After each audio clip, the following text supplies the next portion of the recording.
आज हम सामान्य विज्ञान बायोलॉजी के महत्वपूर्ण 100 क्वेश्चन की चर्चा करेंगे। देखिए क्वेश्चन है आपका, पहला क्वेश्चन आपका दिया हुआ है कि जीव की मूलभूत इकाई क्या है, फंडामेंटल यूनिट क्या है। तो ये क्या होता है, जीव की मूलभूत इकाई जो है कोशिका सेल है। दूसरा क्वेश्चन है पशु के शरीर की सबसे बड़ी कोशिका कौन सी है। तो पशु के शरीर की सबसे बड़ी कोशिका न्यूरॉन है। अगला क्वेश्चन है किस कोशिकाओं को कोशिका का मास्टर कहा जाता है। तो माइटोकॉन्ड्रिया को कोशिका का मास्टर कहा जाता है। पौधे में कोशिका की भित्ति का निर्माण करने वाले जटिल कार्बोहाइड्रेट को क्या कहा जाता है। जिसको हम क्या कहते हैं, सेलुलोज कहते हैं। अब देखिए इसके बाद अगला क्वेश्चन आपका है कि किस पर कोशिका सिद्धांत लागू नहीं होता है। तो क्या होता है कि विषाणु पर जो है कोशिका सिद्धांत लागू नहीं होता। आपको आ जाएगा विषाणु, जिसे हम वायरस भी कहते हैं। अब देखिए अगले क्वेश्चन की तरफ चलते हैं। अगला क्वेश्चन आपका है कि कौन सा कोशिका अंग पादप कोशिकाओं में तो पाया जाता है लेकिन पशु में कोशिकाओं में नहीं पाया जाता। तो ये हो गया क्लोरोप्लास्ट, याद रखिएगा। अगला क्वेश्चन है कि कोशिका की कार्यात्मक क्रियाओं का नियंत्रण कौन करता है। तो ये केंद्रक करता है। इसके बाद देखिए अगले क्वेश्चन की तरफ चलते हैं। अगला क्वेश्चन है किस कोशिका में मौजूद सबसे बड़ा कोशिका कौन सा है। तो ये नाभिक होता है। इसके बाद देखिए किस कोशिकाओं को कोशिका का प्रोटीन कारखाना कहा जाता है। तो ये राइबोसोम हो गया। अगला क्वेश्चन है पादपों में सबसे अधिक कौन सा तत्व पाया जाता है। तो कार्बन पाया जाता है। इसके बाद है कौन सा घटक पत्तियों को हरा रंग प्रदान करती है। तो ये हो गया क्लोरोफिल। प्रोटीन के निर्माण में आधारभूत इकाई क्या है। तो ये हो गया अमीनो अम्ल। इसके बाद देखिए क्वेश्चन है जीन परिवर्तन किस में होता है। तो डीएनए में होता है जीन परिवर्तन। इसके बाद अगले क्वेश्चन की तरफ हम लोग चलेंगे। अगला क्वेश्चन दिया गया है कि डीएनए संश्लेषण का सिद्धांत किसने दिया था। तो ये कॉर्नबर्ग ने दिए थे डीएनए संश्लेषण का सिद्धांत।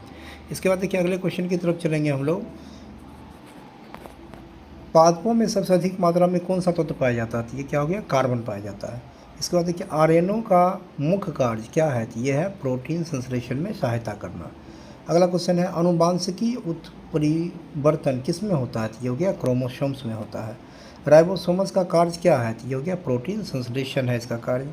आत्महत्या की थैली किसे कहा जाता है। तो लाइसोसोम को कहा जाता है। बहुत इंपॉर्टेंट क्वेश्चन है, बहुत सारे एग्जाम में पूछा गया है। सभी जीव कोशिकाओं से बने हुए हैं, यह किसकी अवधारणा है। तो यह रॉबर्ट हुक और टीस्वान की। अब देखिए अगला क्वेश्चन की तरफ चलते हैं हम लोग। अगला क्वेश्चन है सेलुलर और मॉलिक्यूलर जीव विज्ञान का केंद्र कहाँ स्थित है। तो ये हैदराबाद में स्थित है। अमीनो अम्ल किस में मिलता है। तो ये प्रोटीन में मिलता है। विकास का सिद्धांत किसके द्वारा प्रस्तावित किया गया। ये चार्ल्स डार्विन के द्वारा किया गया था। मानव शरीर की त्वचा की सबसे बाहरी परत क्या कहलाती है। तो ये एपिडीमस कहलाती है। अगला क्वेश्चन है मानव शरीर में क्रोमोसोम्स की संख्या कितनी होती है। इसका आप जवाब दीजिए। और बीच बीच में ऐसे क्वेश्चन हम एक एक दिए हैं जिसका आप जवाब देने की कोशिश कीजिए। जैसे 46 होता है। अब देखिए अगला क्वेश्चन है कि ओरिजिन ऑफ स्पीसीज नामक पुस्तक के लेखक कौन है। चार्ल्स डार्विन है। पौधों का कौन सा हिस्सा पानी और खनिज के परिवहन को सक्षम करता है। तो ये जाइलम करता है। जाइलम फ्लेम आप लोग पढ़े होंगे। विषाणु की खोज किसने की थी। ये एहरनेबर्ग ने 1829 में किए थे। एहरनेबर्ग। कोशिका की खोज किसने की थी। रॉबर्ट हुक ने किए थे। 1665 में किए थे। अब देखिए अगला क्वेश्चन है कि पौधों में फ्लेम का कार्य क्या होता है। खाद्यों का प्रवाह करना, ये खाना ले जाने का कार्य करता है। अगला क्वेश्चन है आपका, क्वेश्चन है कि पौधों में फ्लेम का कार्य क्या होता है। खाद्यों का प्रवाह करना। इसके बाद ये क्वेश्चन है रक्त क्या है, ब्लड क्या है। यह एक संयोजी उत्तक है। अगले क्वेश्चन की तरफ चलते हैं। अगला क्वेश्चन है मनुष्य का वैज्ञानिक नाम होमोसेपियंस का अर्थ क्या है। तो होमोसेपियंस का अर्थ होता है देखिए वाइज होमिनिड, ये हो गया। अगला क्वेश्चन आपका है कि डायनासोर किस युग के दौरान फले फूले। तो ये हो गया आपका मेसोजोइक युग के दौरान ये फले फूले। कौन सा अंग अवशोषी नहीं है। तो मस्तिष्क जो है अवशोषी नहीं है। बालों का रंग किस तत्व के कारण होता है। तो ये हो जाएगा आपका आंसर मेलेनिन के कारण। एंजाइम मूलतः किससे बने होते हैं। तो ये प्रोटीन से बने होते हैं। आरएनए का पूर्ण रूप क्या है। तो ये है राइबो न्यूक्लिक एसिड, आरएनए का फुल फॉर्म है। अब ये दूध में कौन सा प्रोटीन पाया जाता है। तो दूध में पाया जाता है केमेन। दूध में प्रोटीन पाया जाता है, उसका नाम क्या है, केमेन है। अब देखिए अगला क्वेश्चन है अनुवांशिकी सामग्री का वाहक किसे कहा गया है। तो अनुवांशिकी सामग्री का वाहक जो है ये कहा गया है आपका किसको। तो जीन को कहा गया है। किसको कहा गया है, जीन को। अगला क्वेश्चन है कि अनुवांशिकी लक्षण में जीन समूह को क्या कहते हैं। तो जीन समूह को हम लोग क्या कहते हैं कि जीनोटाइप। अगला क्वेश्चन है माता पिता में संतान में शारीरिक या मानसिक गुणों का संचयन आनुवांशिकता के आधार पर होता है। अगला क्वेश्चन है आयोडीन का सर्वोत्तम स्रोत कौन है, तो शैवाल है। इसके बाद ये क्वेश्चन है सीमेंट और अस्थियाँ दोनों में विद्यमान तत्व कौन है, तो ये कैल्शियम दोनों में क्या होता है, प्रचुर मात्रा में विद्यमान होता है। किसकी कमी से एनीमिया रोग होता है, तो लोहा की कमी से क्या होता है, एनीमिया रोग होता है। किस विटामिन का संबंध रक्त का थक्का से, विटामिन के क्या करता है, रक्त को थक्का बनाने में मदद करता है। अब देखिए अगले क्वेश्चन की तरफ चलते हैं हम लोग। अगला क्वेश्चन आपका है पालक के पत्तों में किसकी मात्रा सबसे अधिक होती है, तो ये होती है आयरन की मात्रा सबसे अधिक। किस प्रकार की कोशिका में त्वचा बनती है, अधिचर्म कोशिका से क्या होता है, बनती है। पादप कोशिका भित्ति किससे बनी होती है, सेलुलोज और प्रेक्टिन से ये बनी होती है। अगला क्वेश्चन है समस्त जीवधारियों के जीवन की सबसे छोटी इकाई को क्या कहते हैं, तो हम क्या कहते हैं, इसको हम कोशिका कहते हैं। जंतु विज्ञान का जनक किसे कहा जाता है, इसका आप आंसर दीजिए, देने की कोशिश कीजिए। यदि नहीं हो पाए तो हम कमेंट में आंसर इसका दे देंगे। देखिए अगला क्वेश्चन आपका है कि क्वेश्चन है कि मनुष्य में कुल हड्डी कितनी है, तो मनुष्य में हड्डियों की संख्या जो है आपका वो कितना है, तो 206 है। नवजात शिशुओं में हड्डियों की संख्या तो ये लगभग 300 के बराबर होता है। अब देखिए मनुष्य की खोपड़ी में कितनी अस्थियां हैं, तो 22 जो है मनुष्य की खोपड़ी में अस्थियों की संख्या है। मनुष्य के शरीर में पसलियों के कितने जोड़े होते हैं, 12। शरीर की सर्वाधिक प्रबल अस्थि जबड़े में। मानव शरीर की सबसे छोटी हड्डी क्या है, स्टेपिस कान में रहता है। मानव शरीर की सबसे लंबी फीमर जांघ में रहता है। मनुष्य के शरीर में पैर की हड्डी क्या होता है, खोखली होती है। टिबिया नामक हड्डी किसमें पाई जाती है, टांग में पाई जाती है। अब देखिए अगला क्वेश्चन आपका है मानव शरीर के किस अंग की हड्डी सबसे लंबी होती है, तो ये होती है जांघ की हड्डी सबसे लंबी होती है। वृद्धावस्था में मनुष्य की हड्डियां क्यों कमजोर हो जाती है, तो कैल्शियम की कमी के कारण। कैप्सूल का आवरण किससे बना होता है, स्टार्च का। शहद का प्रमुख घटक कौन सा है, तो ये क्या है, फ्रक्टोज है। कौन सी शर्करा तत्काल ऊर्जा प्रदान करती है, तो ग्लूकोज क्या करती है, तत्काल ऊर्जा प्रदान करती है। शहद में मुख्यतः क्या होते हैं, कार्बोहाइड्रेट। सर्वाधिक ऊर्जा कौन प्रदान करता है, कार्बोहाइड्रेट करता है। अब देखिए अगले क्वेश्चन की तरफ चलते हैं हम लोग।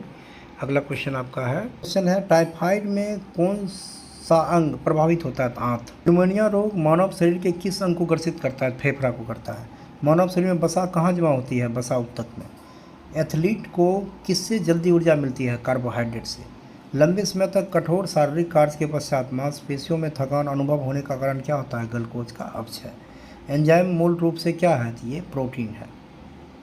अब देखिए क्वेश्चन है शरीर में ऊतकों का निर्माण किससे होता है, तो ये किससे होता है, प्रोटीन से होता है। अगला क्वेश्चन आपका है कि प्रोटीन को मुख्यतः किसके लिए माना जाता है, तो प्रोटीन को मुख्यतः माना जाता है आपका शरीर का निर्माण करने के लिए।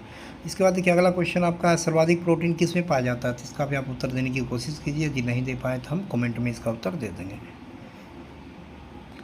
अब देखिए अगला क्वेश्चन आपका है कि रक्त में उपस्थित कौन सा घटक शरीर में ऑक्सीजन पहुंचाता है, तो ये क्या करता है, हीमोग्लोबिन का कार्य है। हीमोग्लोबिन में क्या होता है, हीमोग्लोबिन में लोहा होता है। सफ़ेद रक्त WBC का मुख्य कार्य क्या है, रोग प्रतिरोधक क्षमता धारण करना। हीमोग्लोबिन किसका महत्वपूर्ण घटक है, तो ये RBC का है। जब कोई बाहरी पदार्थ मानव रुधिर प्रणाली में प्रविष्ट होती है तो प्रतिक्रिया कौन सा प्रारंभ होता है, WBC। लाल रक्त कणिकाएँ कहाँ उत्पन्न होती है, अस्थि मज्जा में। अब देखिए अगला क्वेश्चन है किसको RBC का कब्रिस्तान कहा जाता है, प्लीहा को RBC का कब्रिस्तान कहा जाता है। इसके बाद देखिए अगला क्वेश्चन है मनुष्य की लाल रक्त कोशिकाओं का जीवन काल कितना होता है, तो 120 दिन होता है, याद रखिएगा। बचे हुए भोजन में मौजूद विषैले पदार्थ का कौन सा अंग चूषण करता है, यकृत। मनुष्य में मेरुदंड से कितनी जोड़ी तंत्रिकाएँ निकलती है, 31। प्रतिवर्ती क्रियाओं का नियंत्रण केंद्र कहाँ है, तो मेरे रज्जु रीढ़ की हड्डी है। जीवन रक्षक हार्मोन किस ग्रंथि से स्रावित होता है, तो ये हो गया एड्रिनल ग्लैंड।